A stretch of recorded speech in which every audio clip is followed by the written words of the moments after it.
Prashant sir, ഈ NDA സർക്കാർ അധികാരത്തിൽ വന്നതിന് ശേഷം ഇന്ത്യയുടെ GDP വലിയ തോതിൽ ഉയരുന്നൊരു കാഴ്ച നമ്മൾ കണ്ടിട്ടുണ്ട്. സാമ്പത്തികമായി വലിയ രീതിയിലുള്ള ഒരു വളർച്ച തന്നെ ഇന്ത്യക്കുണ്ട്. 2030 ആകുമ്പോഴേക്കും ഒരു മികച്ച രീതിയിലുള്ള ഒരു സുസ്ഥിരമായ രീതിയിലുള്ള സാമ്പത്തികമായി നമ്മളെ മുമ്പിലെത്തുന്ന രീതിയിലേക്കുള്ള ഒരു വികസനം തന്നെ ഇവിടെ ഉണ്ടാകുമെന്നതാണ് ഇപ്പോൾ എല്ലാവിധ ഏജൻസികളും പറഞ്ഞുകൊണ്ടിരിക്കുന്നത്. അതിൽ തന്നെ ഏറെ പ്രാധാന്യമുള്ള ഒന്നാണ് ഈ ആയുധ കയറ്റുമതി എന്ന് പറയുന്നത്. സാധാരണയായി ആയുധം വാങ്ങിക്കൊണ്ടിരുന്ന നമ്മൾ പക്ഷെ ഇപ്പോൾ ആയുധ കയറ്റുമതിയിൽ ഒരുപാട് മുന്നിലെത്തിയിരിക്കുന്നു എന്നുള്ളതാണ് ഒരു യാഥാർത്ഥ്യം. നരേന്ദ്രമോദി വന്നതിന് ശേഷം ഈ മേഖലയിൽ കൊടുത്ത ശ്രദ്ധയും അതുവഴി നമുക്കുണ്ടായിട്ടുള്ള ലാഭവുമാണ് ഈ കണക്കുകൾ സൂചിപ്പിക്കുന്നത്. എന്തായാലും ഇപ്പോൾ എങ്ങനെയാണ് നമ്മുടെ ആയുധ കയറ്റുമതിയുടെ ഒരു അവസ്ഥ ഭാരതത്തിന്റെ?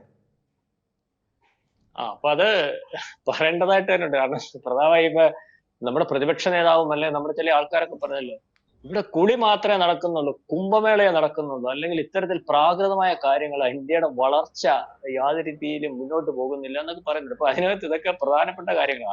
കാരണം കാണണ്ടല്ലേ. ഇപ്പൊ പ്രതാപന് റോഡിൽ കൂടെ നടന്നു വരുമ്പോ കാണേണ്ട മാത്രമേ പ്രതാപ് ശ്രദ്ധിക്കത്തുള്ളൂ, താല്പര്യമുള്ളത്. അതായത് 2013 കാലം അല്ലെങ്കിൽ ആ സമയത്ത് നരേന്ദ്രമോദി അധികാരത്തിൽ വരുന്ന സമയത്ത് നമ്മൾ ഈ പറഞ്ഞതുപോലെ ഈ പറയുന്ന ആയുധ കയറ്റുമതി 693 കോടി രൂപയുടെ സീറോ, ശരിക്കും പറഞ്ഞാൽ സീറോ ഇല്ല പറയാം. പക്ഷെ ഇപ്പം 10 കൊല്ലം 2023-24 കണക്ക് നോക്കുമ്പോൾ 20,000 കോടി രൂപയുടെ ആയുധങ്ങൾ കയറ്റുമതി ചെയ്യുന്ന രാജ്യമായിട്ട് ഇന്ത്യ മഹാരാജ്യം മാറി. അതായത് ഇന്ത്യ മഹാരാജ്യം മേക്കിംഗ് ഇന്ത്യയിൽ കൂടി, അത് മറ്റ് രാജ്യങ്ങളുടെ സഹായത്തോടു കൂടിയല്ല. ഇപ്പം കൊറിയയിലും ഉത്തര കൊറിയയും മറ്റിടത്തൊക്കെ ആയുധ കയറ്റുമതിയിൽ നമ്മളെക്കാട്ടി മുമ്പിൽ നിൽക്കുന്നു. പക്ഷെ അതൊക്കെ അമേരിക്കയുടെ താല്പര്യം, അല്ലെങ്കിൽ അവരുടെ സാധനം അവരുടെ കമ്പനി അവിടെ വെച്ച് പ്രൊഡ്യൂസ് ചെയ്യുന്നുള്ളൂ. ഇത് നമ്മുടെ രാജ്യത്ത് നമ്മുടെ ടെക്നോളജി വെച്ചിട്ട് നമ്മുടെ ഇവിടെ വെച്ച് ഉത്പാദിപ്പിക്കുന്ന ആയുധങ്ങൾ കയറ്റുമതി ചെയ്യുന്നതിന് വേണ്ടി സാധിക്കുന്നു.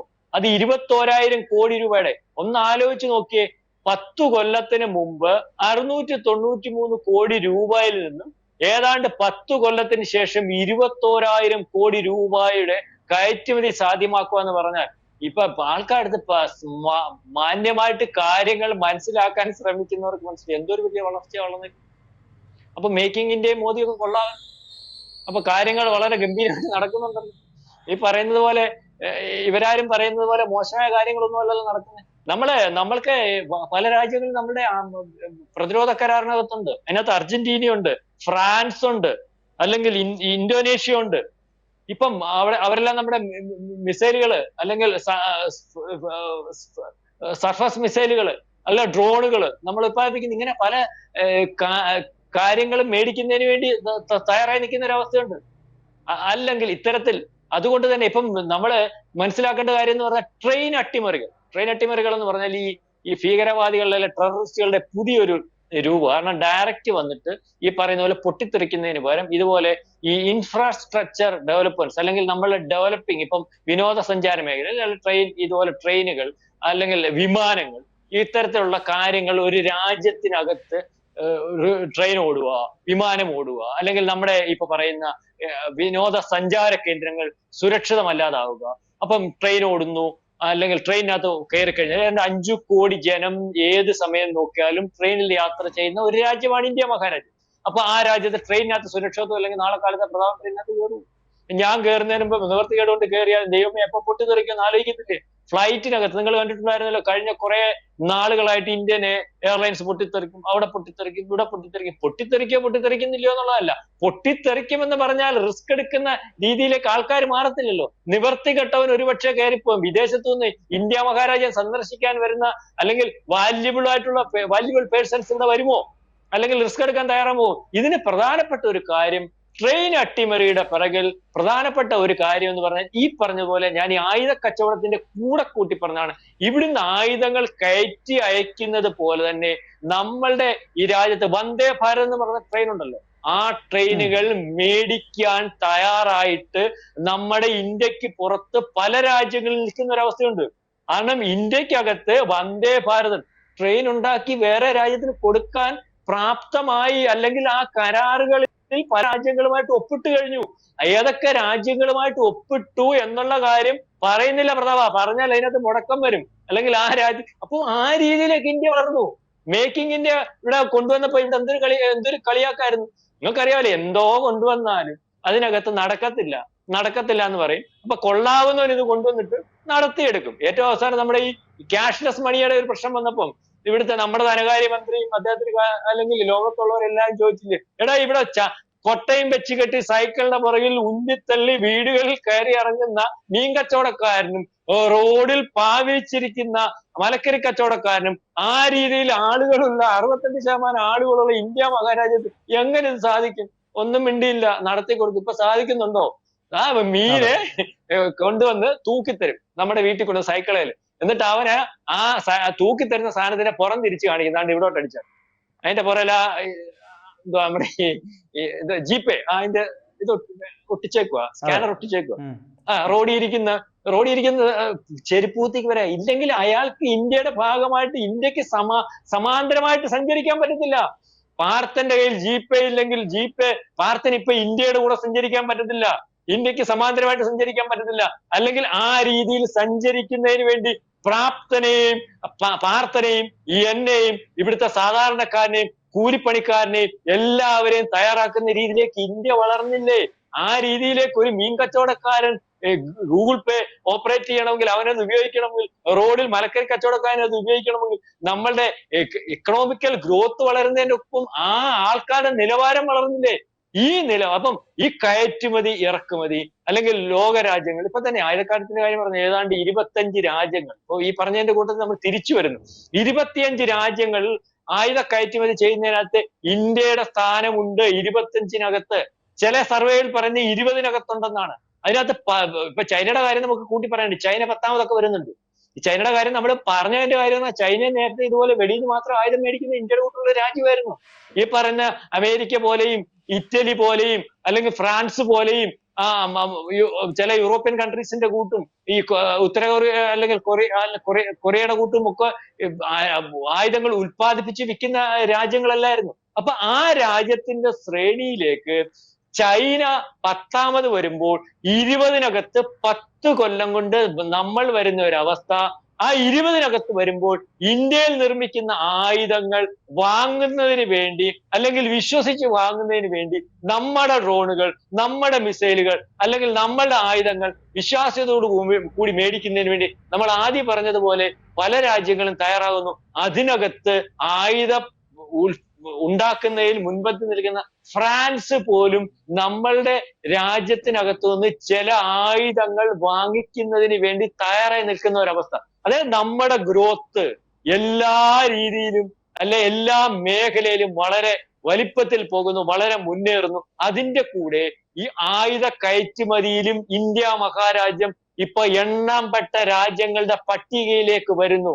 അതായത് നമ്മളുടെ ആൾക്കാർ പ്രവൃത്തമാകുന്നു, നമ്മുടെ എക്കണോമിക്കൽ ഗ്രോത്ത് പ്രവൃത്തമാകുന്നു, എല്ലാ മേഖലയിലും ഇന്ത്യ മഹാരാജ്യം മുന്നേറുന്നു. അതുകൊണ്ടാണ് പാർത്ത ഇന്ത്യയുടെ പ്രധാനമന്ത്രിയുടെ അഭിപ്രായം ഇന്ന് ലോകം ചോദിച്ചതിന് ശേഷം തീരുമാനങ്ങൾ എടുക്കുന്നത്. നമ്മളെ ഡിപ്പെൻഡ് ചെയ്യാതെ അത് വ്യവസായത്തിന്റെ കാര്യത്തിലായാലും ആയുധത്തിന്റെ കാര്യത്തിലായാലും എല്ലാ മേഖലയിലും നമ്മളുടെ ഇടപെടി അല്ലെങ്കിൽ നമ്മളെ മാറ്റി നിർത്തിക്കൊണ്ട് ഒരു രാജ്യത്തിനും മുന്നോട്ട് പോകാൻ പറ്റാത്തൊരവസ്ഥ.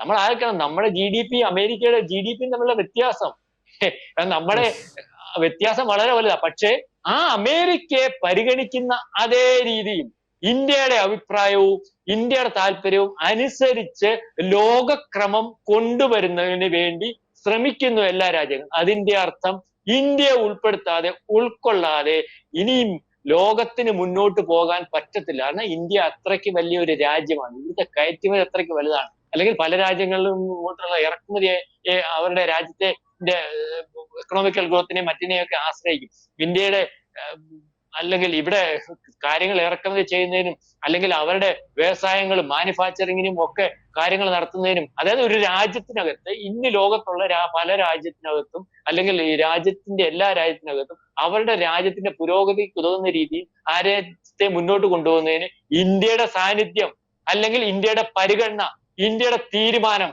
വേണം. അതുകൊണ്ടാണ് ഇന്ന് ഇന്ത്യയെ എല്ലാവരും അംഗീകരിക്കുന്നത്. ആ അംഗീകാരത്തിലേക്ക് എത്തിക്കുന്നതിന് വേണ്ടി ഈ ശ്രമിച്ചത് മോദി തന്നെയാണ്. 2014 ശേഷം മാത്രമാണ് ഈ രീതിയിലുള്ള ഒരു പോക്ക് ഉണ്ടായതെന്ന് വളരെ ദുഃഖത്തോടു കൂടി അതിലും ചിലരൊക്കെ സമ്മതിച്ചേ മതിയാവും. നമുക്ക് ഇഷ്ടമില്ലെങ്കിലും നമ്മള് ആ കാര്യം അംഗീകരിച്ചേ മതിയാവും. 2013 693 കോടി രൂപ ആയിരുന്നു ഈ പറയുന്ന അല്ലെങ്കിൽ പാർത്ഥൻ ചോദിച്ചതുകൊണ്ട് 1000 കയറ്റുമതി നമ്മൾക്ക് ഉണ്ടായിരുന്നെങ്കിൽ ഇന്നത് 22,000 കോടി രൂപയാണ്. 10 കൊല്ലം കൊണ്ട് ഡെവലപ്മെന്റ്സ്. അത് മാത്രം നോക്കിയിട്ട് ബാക്കി എല്ലാ മേഖലയിലും ഇതുപോലെയാണ് ഡെവലപ്മെന്റ്സ് ഉണ്ടായിരിക്കുന്നത്. അപ്പൊ ഇന്ത്യയുടെ പുരോഗതി അത്രയ്ക്ക് വലുതാണ്. നമ്മൾ മുമ്പേ പറഞ്ഞതുപോലെ ഇനിയും വേണ്ടത് ഈ രാജ്യത്തിനകത്തെ ആൾക്കാരെ തെറ്റിദ്ധരിപ്പിക്കാൻ, അല്ലെങ്കിൽ വേറൊരുത്തൻ മുമ്പേ പറഞ്ഞതുപോലെ പൈസ കൊണ്ടുവന്ന് ഇവിടെ കൊടുത്തിട്ട് വോട്ട് വർക്ക് ചെയ്യണം, വോട്ട് വർക്ക് ചെയ്യണം, ഇങ്ങനെയല്ല നരേന്ദ്രമോദി, അങ്ങനെയല്ല നരേന്ദ്രമോദി എന്ന് പറയുമ്പോൾ ഇവിടെ നരേന്ദ്രമോദി എന്താണ് ചെയ്യുന്നത്? ശരി തെറ്റുകൾ കൃത്യമായിട്ട് മനസ്സിലാക്കാൻ പ്രാപ്തമായ ജനത്തിനെ ഉദ്ധരിക്കണം. അതിനുവേണ്ടിയാണ് 7 ട്രില്യണിലേക്ക് മോദി പോകുന്നത്. 7 ട്രില്യണിലേക്ക് വരുമ്പോൾ എനിക്കും പാർത്ഥനും അല്ലെങ്കിൽ നമ്മുടെ ഇന്ത്യയിൽ മൊത്തമുള്ള ആൾക്കാർക്ക് ഏതാണ്ട് 3 ലക്ഷം കോടി രൂപയുടെ ആസ്തിയുണ്ട്. അവന് കാര്യങ്ങൾ മനസ്സിലാക്കാൻ പറ്റും, അവന് സ്വയം വിദ്യാഭ്യാസം ചെയ്യാൻ പറ്റും, അവന്റെ അടുത്ത് വേറെ ആൾ കാര്യങ്ങൾ പറഞ്ഞു കൊടുക്കണ്ട. ഇന്ത്യ മോദി ചെയ്യുന്നത് ശരിയാണോ? ശരിയാണ്. തെറ്റാണോ? തെറ്റാണ്. വോട്ട് ചെയ്യണോ? ഞാൻ തീരുമാനിക്കും. വോട്ട് ചെയ്യണ്ട, തെറ്റാണെങ്കിൽ വോട്ട് ചെയ്യുന്നില്ല, അല്ലെങ്കിൽ ശരിയാണെങ്കിൽ വോട്ട് ചെയ്യും. ഞങ്ങളുടെ പുരോഗതിക്ക് വേണ്ടി നിൽക്കുന്ന ഭരണാധികാരികളാണ് ഇന്ത്യയിലുള്ളത്. അപ്പം എക്കണോമിക്കൽ ഗ്രോത്ത് ആ രീതിയിൽ വന്നാൽ ഇന്ത്യ അട്ടിമറിക്കുന്നതിന് വേണ്ടി വെളിയിൽ നിന്നുള്ള ആൾക്കാർക്ക് പോലും സാധിക്കാത്ത ഒരു അവസ്ഥയിലേക്ക് വരും. അതുകൊണ്ടാണ് മോദി പലതും കണ്ടില്ലെന്ന് നടിച്ച് ഇവിടുത്തെ എക്കണോമിക്കൽ ഗ്രോത്തിന് വേണ്ടി മുന്നോട്ട് പോകുന്നതെന്നാണ് നമ്മൾക്ക് മനസ്സിലാവുന്നത്.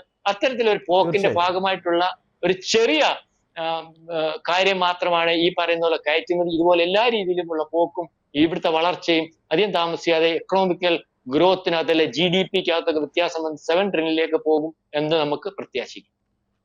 തീർച്ചയായും സാർ. എന്തായാലും ഈ മീൻ വിൽക്കുന്ന ആളുകളൊക്കെ എങ്ങനെ GPay ഉപയോഗിക്കും, അല്ലെങ്കിൽ ഇതൊക്കെ എങ്ങനെ സാധിക്കുമെന്ന് പറഞ്ഞ ധനകാര്യ ശാസ്ത്രജ്ഞന്മാരൊക്കെ ഇപ്പോൾ വായു പൂട്ടിയിരിക്കുകയാണ് എന്ന കാര്യത്തിൽ യാതൊരുവിധ സംശയവുമില്ല. എന്തായാലും ഇന്ത്യ വളരുകയാണ്, എല്ലാ മേഖലയിലും അത് തുടർന്നുകൊണ്ടിരിക്കുകയാണ്. എന്തായാലും ഈ ചർച്ചയുമായി സഹകരിച്ചതിന് ഒരുപാട് നന്ദി. കൂടുതൽ വാർത്തകളും വിശേഷങ്ങളും നിങ്ങളിലേക്ക് എത്താൻ ABC മലയാളം സബ്സ്ക്രൈബ് ചെയ്യുക, ബെൽ ബട്ടണും അമർത്തുക.